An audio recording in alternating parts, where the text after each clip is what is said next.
Hello everyone, welcome back. तो आज मैं आप लोग के लिए एक बहुत ही अच्छा स्टॉक लेकर के आया हूं जो मुझे इस प्राइस पॉइंट पे बाई करना बहुत ही अच्छा लग रहा है, इसलिए मैं आपके लिए ये लेकर के आया हूं। और अगर इसके वैल्यूएशंस की बात करते हैं तो अगर इसका प्राइस टू अर्निंग रेशियो देखें तो 20 से नीचे का इसका प्राइस टू अर्निंग रेशियो है, मतलब अभी ये बहुत ही सस्ता स्टॉक है। वहीं अगर हम इसके रिटर्न ऑन इक्विटी की बात करते हैं तो 11.8% का डिसेंट रिटर्न ऑन इक्विटी और 5 ईयर की एवरेज की बात करते हैं 13.4 का रिटर्न ऑन इक्विटी है। वहीं अगर हम ईवी एबिडा की बात करते हैं तो बहुत ही अच्छा ईवी एबिडा रेशियो है इसका, 10 से कम है और 9.60 का ईवी एबिडा रेशियो हमको देखने को मिल जाता है। उसके बाद अगर हम इसके डिविडेंड यील्ड की बात करें तो 2.22% का ये डिविडेंड पे करती है अपने शेयर होल्डर्स को, तो देख सकते हैं कितनी अच्छी बात है। तो मैं एक्साइड इंडस्ट्रीज की बात कर रहा हूं, और अगर आप बैटरी सेगमेंट की बात करें तो ये मार्केट लीडर है, हम सबको पता है। और अगर फ्यूचर की बात करते हैं अगर ईवी की, अभी हम सब कहते हैं कि हाँ इलेक्ट्रिकल व्हीकल का अभी फ्यूचर आने वाला है और बहुत ही ज्यादा अच्छे तरीके से सारी कंपनीज ग्रो करने वाली है, तो उन सारी चीजों में इस कंपनी को एक बहुत ही अच्छा एडवांटेज मिल जाएगा। तो अगर हम लॉन्ग टर्म पर्सपेक्टिव से भी सोचे तो इसका अच्छा ग्रोथ अभी बाकी है, बहुत सारी ग्रोथ आई है इसमें, बट अभी मुझे बहुत ही अच्छी अपॉर्चुनिटी आगे भी नजर आ रही है। बट अब हमें शॉर्ट टर्म में भी क्या नजर आ रहा है वो भी हम देखते हैं। तो अगर हम इंडस्ट्री की पी की बात करते हैं तो 31.9 का इंडस्ट्री का पी है। वहीं देख सकते हैं आप इसका इसका पी 20 से भी कम का है, तो इंडस्ट्री से भी सस्ते पे ट्रेड कर रहा है। मतलब बाकी सारे जो इंडस्ट्री के स्टॉक्स है वो भाग चुके हैं, अभी अभी ये उतना ज्यादा नहीं भागा है।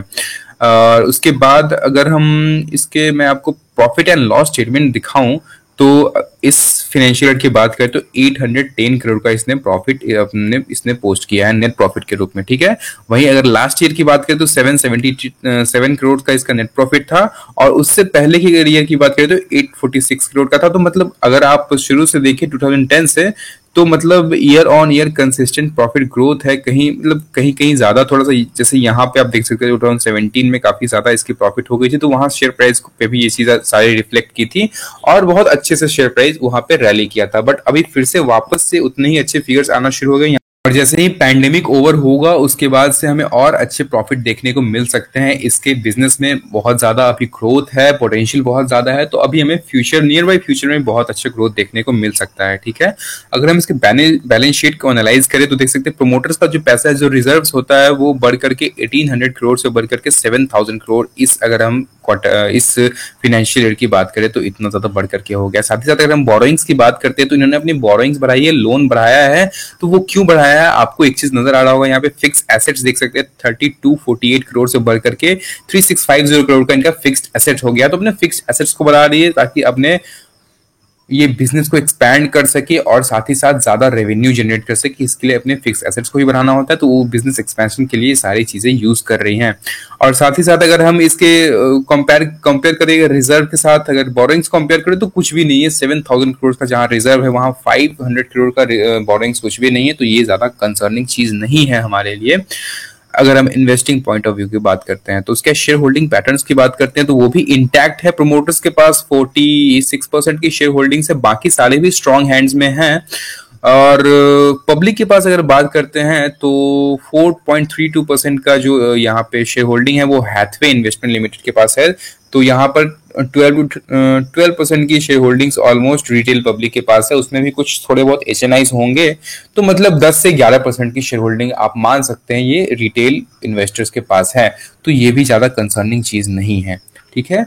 उसके बाद मुझे टेक्निकल चार्ट पैटर्न्स पे देखते हैं एनालाइज करके क्या नजर आ रहा है। तो मैं ये टेक्निकल चार्ट पैटर्न खोल लिया है, देख सकते हैं ये अपने इसका ऑल टाइम हाई है, ये 303 304 का इसका ऑल टाइम हाई था जो ये अगस्त 2018 में इसने लगाया था। उसके बाद से लगातार ये स्टॉक डाउन ट्रेंड में था। उसके बाद ये देखिए पैंडेमिक का ये बहुत बड़ा फॉल आया और उसके बाद यहाँ से ये रिकवरी मोड में है और अभी ये स्टॉक अप ट्रेंड में है। अभी से वापस ने ट्रेंड को रिवर्स कर दिया है और देख सकते हैं मैंने ये ट्रेंड लाइन ड्रॉ किया है और ये स्टॉक तब से अप ट्रेंड में है और इस ट्रेंड लाइन को एज अ सपोर्ट रेस्पेक्ट कर रहा है। इसने यहाँ पे सपोर्ट लिया, फिर यहाँ पे सपोर्ट लिया और वापस से यहाँ पे सपोर्ट लेने आ रहा है, या नहीं भी ले सकता, उससे पहले भी ये मूव करना शुरू कर सकता है।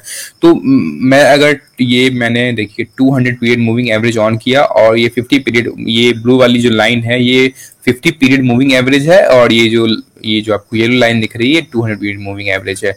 तो इस स्टॉक का नेचर है कि देख सकते हैं आप, ये 200 पीरियड मूविंग एवरेज को ये सपोर्ट लेता है, फिर वापस से जब सीआईपी होती है, चेंज इन पोलैरिटी होती है, वो सपोर्ट टूटता है तो वापस इसको रेजिस्टेंस की तरफ ही लेता है। मतलब यहाँ पे जो इसके मूविंग एवरेजेस है ये सपोर्ट एंड रेजिस्टेंस की तरफ प्रॉपर्ली वर्क करते हैं। छोटे अगर हम टाइम होराइजन की बात करते हैं तो 50 पीरियड मूविंग एवरेज, और बड़े टाइम होराइजन की बात करते हैं तो यहाँ 200 पीरियड मूविंग एवरेज यहाँ पे देखिए रेजिस्टेंस की तरफ वर्क किया है, फिर से रेजिस्टेंस की तरफ वर्क किया है।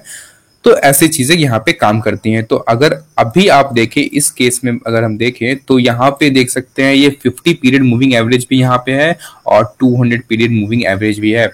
तो यहाँ पे चांसेस आर हाई कि यहाँ से एक अच्छा खासा सपोर्ट ले और ऊपर की तरफ मूव करना शुरू करे। नहीं तो ऐसा हो सकता है कि एक ये ट्रेंड लाइन को आके सपोर्ट ले।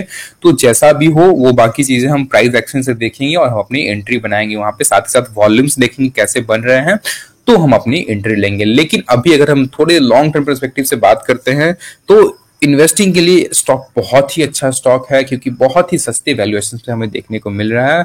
उस मुकाबले स्टॉक की वैल्यूएशन काफी अच्छी है और हमें बहुत ही सस्ते में यह स्टॉक मिल जाएगा। अगर हम शॉर्ट टर्म टारगेट्स इसके देखें तो अगर हम इस प्राइस पॉइंट पे बाई करते हैं तो ये हमारा फर्स्ट टारगेट हो जाएगा 10% का निकल करके आएगा। उसके बाद सेकंड टारगेट हमारा ये कहीं हो जाएगा 18% का निकल करके आएगा। अगर हम इसको ऑल टाइम हाई तक भी रखते हैं, जो जाने में इसको ज्यादा टाइम नहीं लगना चाहिए क्योंकि वो वापस से चीजें बहुत ज्यादा अच्छी होनी शुरू हो गई हैं।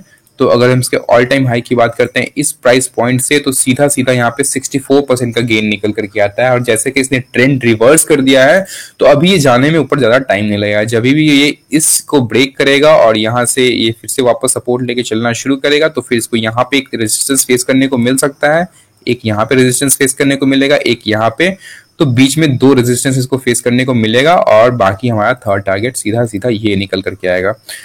And if you are really passionate about stock market then you can join our group. हमारा व्हाट्सएप ग्रुप है जिसका लिंक मैं डिस्क्रिप्शन में दे दूंगा। वहाँ मैं लगातार ही मतलब अपने स्टूडेंट से कनेक्टेड रहता हूँ, बहुत सारे ट्रेड पोस्ट करता हूँ और लास्ट 2 ट्रेड तो अपर सर्किट गया है। अभी लास्ट 2 ट्रेड मैं दिखाऊँ आपको तो दोनों ही ट्रेड काफी अच्छा परफॉर्म कर रहा है और बाकी भी मैं ट्रेड्स पोस्ट करते रहता हूँ और अच्छे रिजल्ट्स आए हैं अभी तक के, बहुत अच्छे ट्रेड्स रिजल्ट रहते हैं। बाकी मैं उसमें सिखाता भी हूँ, आप मुझसे पर्सनली भी कांटेक्ट कर सकते हैं। तो चलिए बस आज के लिए इतना ही, तब तक के लिए गुड बाय। कल फिर मिलते हैं एक नए अच्छे स्टॉक के साथ, अच्छी लर्निंग के साथ, अच्छे स्विंग ट्रेड या पोजिशनल ट्रेड के स्टॉक के साथ। तब तक के लिए गुड बाय।